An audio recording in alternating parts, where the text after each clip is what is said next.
एक कजरी गीत लेके आई हूँ। अगर आपको अच्छे लगे प्लीज़ लाइक और सब्सक्राइब करें और शेयर कीजिएगा। प्लीज़ कमेंट करके बताइएगा कैसा है।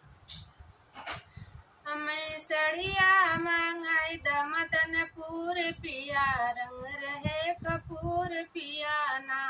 हमें सड़िया मंगाई द मदनपुर पिया, रंग रहे कपूर पिया ना।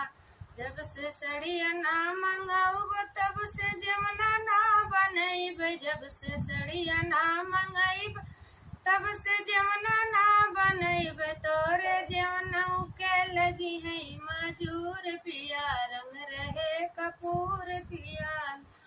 तोरे जवनऊ के लगी है मजूर पिया, रंग रहे कपूर पिया।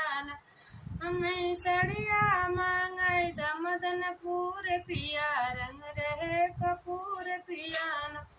जब से सड़िया ना मंगाईब तब से गेड़ुला ना गोटाईब, जब से सड़िया ना मंगाईब तब से गेड़ुला ना गोटाईब। तोरे गेड़ुला के लगी है मजूर पिया, रंग रहे कपूर पिया ना। तोरे गेड़ुला के लगी है मजूर पिया, रंग रहे कपूर पिया ना। हमें सड़िया मंगाई द मदनपुर पिया, रंग रहे कपूर पिया ना।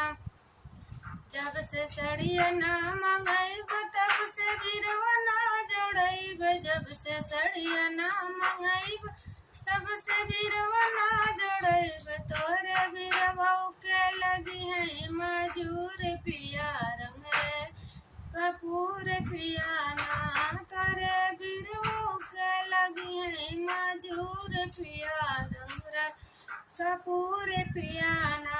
हमें सड़िया मंगाई द मदनपुर पिया, रंग रहे कपूर पिया ना।